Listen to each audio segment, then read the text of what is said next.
Hi guys, good morning to all of you and welcome back to my YouTube channel एशियाई। दोस्तों, आज का जो टॉपिक है वो राज्य व्यवस्था यानी कि भारतीय संसद के ऊपर डिस्कस है। इसके अंतर्गत हम आपको तकरीबन 48 क्वेश्चन करवाएंगे। 48 क्वेश्चन जो हैं बहुत ही महत्वपूर्ण हैं, जो कि भारतीय संसद से उठने वाले प्रश्नों में कहीं ना कहीं जो है ज़रूर पूछे जा सकते हैं या अपने आप में जो है अपनी अलग से ही महत्वाकांक्षा रखते हैं। तो चलिए एक एक करके सभी प्रश्नों का बारी बारी से अध्ययन किया जाए।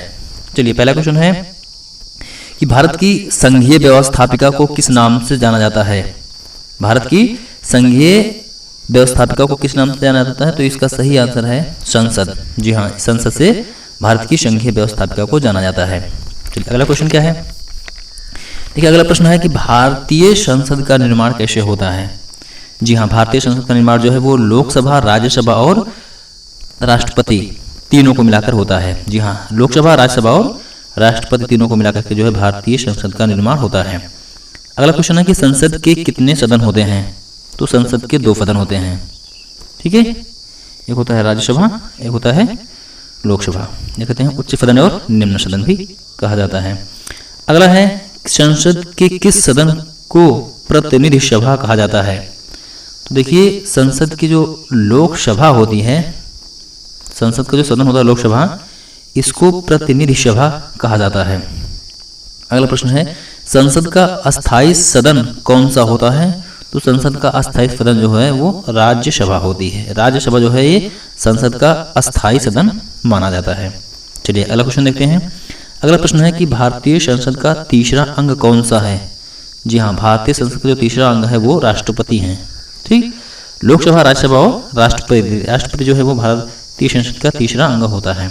चलिए, अगला प्रश्न है कि संसद के 2 क्रमिक अधिवेशनों के मध्य कितना समय अंतराल होता है। यानी कि संसद में जो बैठकें होती हैं या जो अधिवेशन होते हैं, इनके बीच तकरीबन 6 माह का यानी 6 महीने का होता है। यानी साल में जो है 2 बार संसद का अधिवेशन लागू होता है, जारी किया जाता है।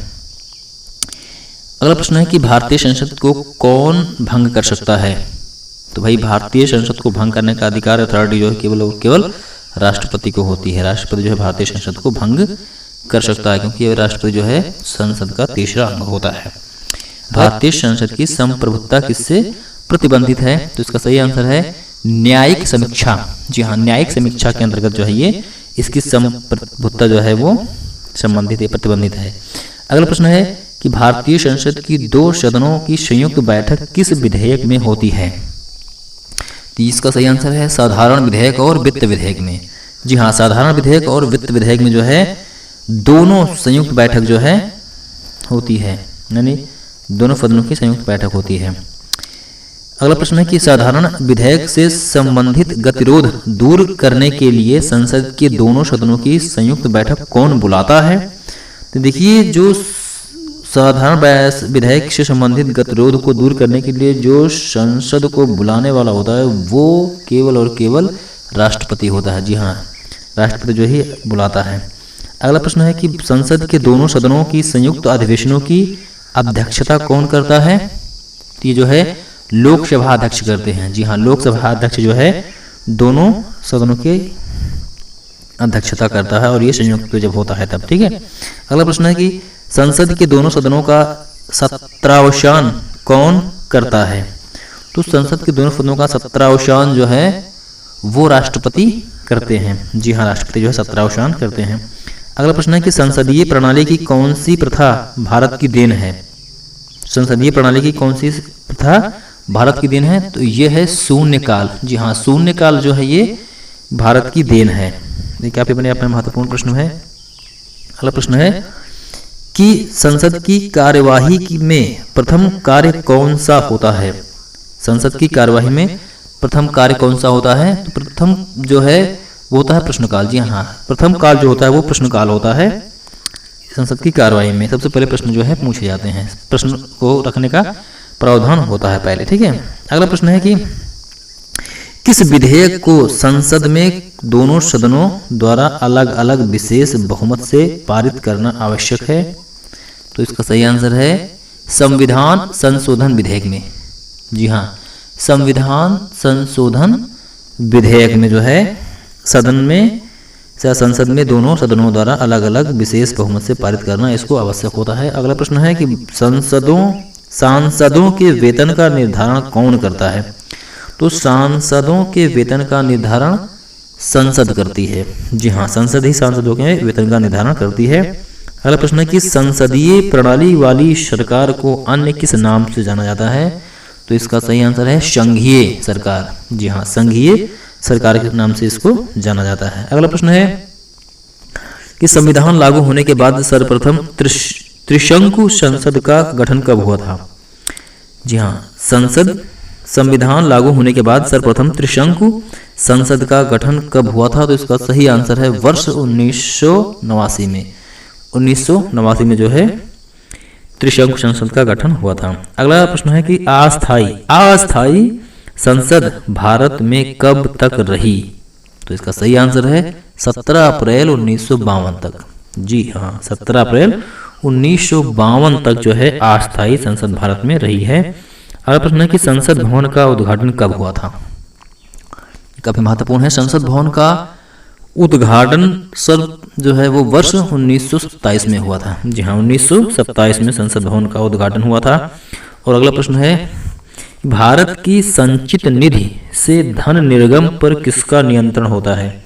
जी हाँ, भारत की संचित निधि से धन निर्गम पर किसका नियंत्रण होता है? तो इसका सही आंसर है संसद का। जी हाँ, संसद का जो है संचित निधि पर नियंत्रण होता है। अगला प्रश्न है दोनों सदनों की संयुक्त बैठक कब होती है? दोनों सदनों की संयुक्त बैठक कब होती है? तो इसका सही आंसर है लोकसभा और राज्यसभा में मतभेद होने पर। जी हाँ, लोकसभा और राज्यसभा में मतभेद होने पर जो है दोनों सदनों की संयुक्त बैठक बुलाई जाती है। अगला प्रश्न है कि संसद का निम्न सदन कौन सा होता है? इसका सही आंसर है संसद का निम्न सदन जो है लोकसभा होती है।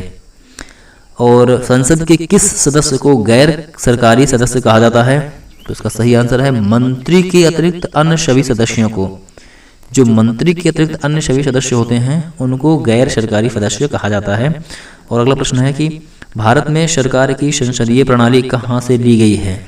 भारत में सरकार की संसदीय प्रणाली कहाँ से ली गई है? तो इसका सही आंसर है ब्रिटिश संविधान से। जी हाँ, ब्रिटिश संविधान से जो है ली गई है। भारत में सरकार की संसदीय प्रणाली जो है ब्रिटिश सरकार से ली गई है। अगला प्रश्न है कि भारत की संसद राष्ट्रपति, राज्यसभा और तथा लोकसभा से मिलकर बनती है। यह संविधान के किस अनुच्छेद में वर्णित है?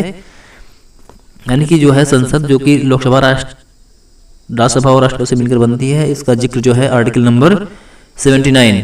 जी हाँ, आर्टिकल नंबर 79 में इसका जिक्र किया गया है कि भारतीय संसद जो है वो लोकसभा, राज्यसभा और राष्ट्रपति से मिलकर बनती है। इसी क्रम में अगला क्वेश्चन है कि राज्यसभा के सदस्यों की अधिकतम संख्या कितनी हो सकती है?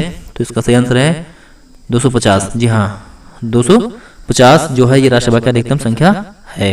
अगला प्रश्न है राज्यसभा का पदेन सभापति कौन होता है? तो इसका सही आंसर है उपराष्ट्रपति। जो उपराष्ट्रपति होता है वो राज्यसभा का पदेन सभापति माना जाता है।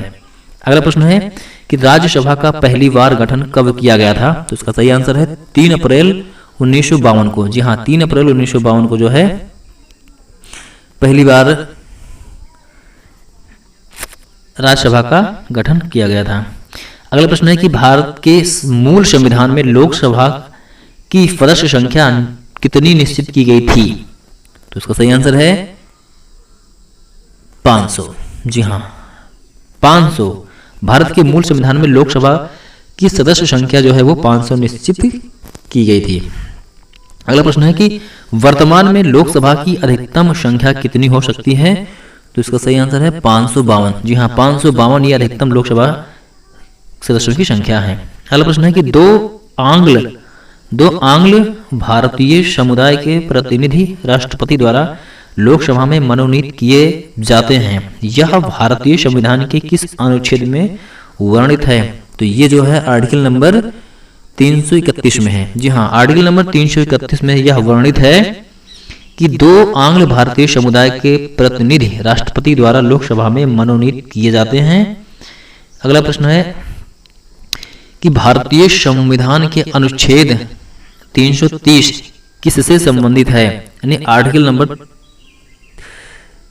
330 ये किससे संबंधित है? तो आर्टिकल नंबर 330 जो है वो लोकसभा में अनुसूचित जातियों एवं जनजातियों के लिए सीटों का आरक्षण, यानी कि लोकसभा में अनुसूचित जातियों और जनजातियों के लिए सीटों का जो आरक्षण है इससे संबंधित है आर्टिकल नंबर 330।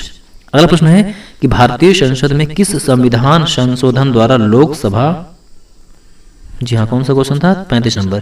भारतीय संसद में किस संविधान संशोधन द्वारा लोकसभा एवं विधान सभाओं की सीटों की संख्या वर्ष 2026 तक यथावत रखने का प्रावधान किया गया था? तो इसका सही आंसर है 84वें। जी हाँ, 84वें संशोधन द्वारा यह निर्धारित किया गया था कि वर्ष 2026 तक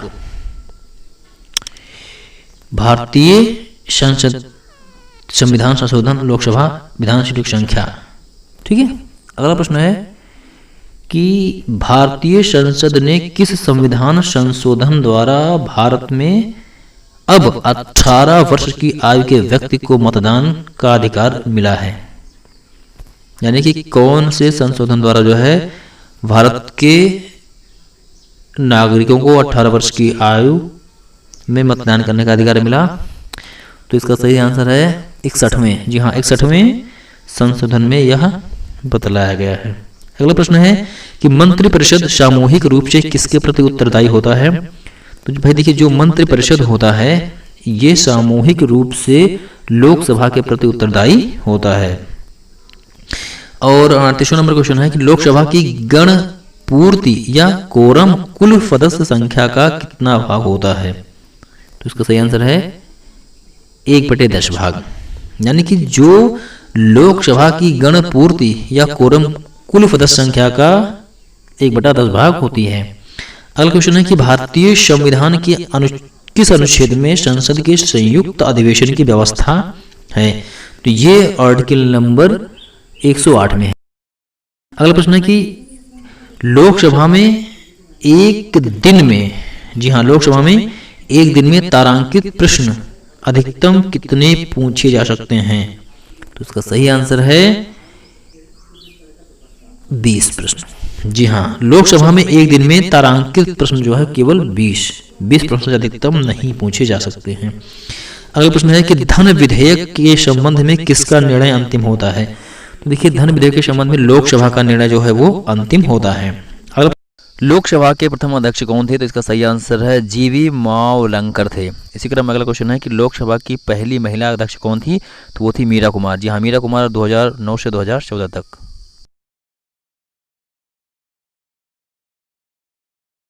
अगला प्रश्न है कि संसद सदस्य कितने दिनों तक बिना संसद की अनुमति के अनुपस्थित रह सकता है? तो इसका सही आंसर है 60 दिन तक। जी हाँ, 60 दिन तक संसद सदस्य जो है बिना सदन की अनुमति के अनुपस्थित रह सकता है। अगला प्रश्न है कि किसी संसद सदस्य की योग्यता अथवा अयोग्यता से संबंधित प्रश्न का अंतिम विनिश्चय कौन करता है?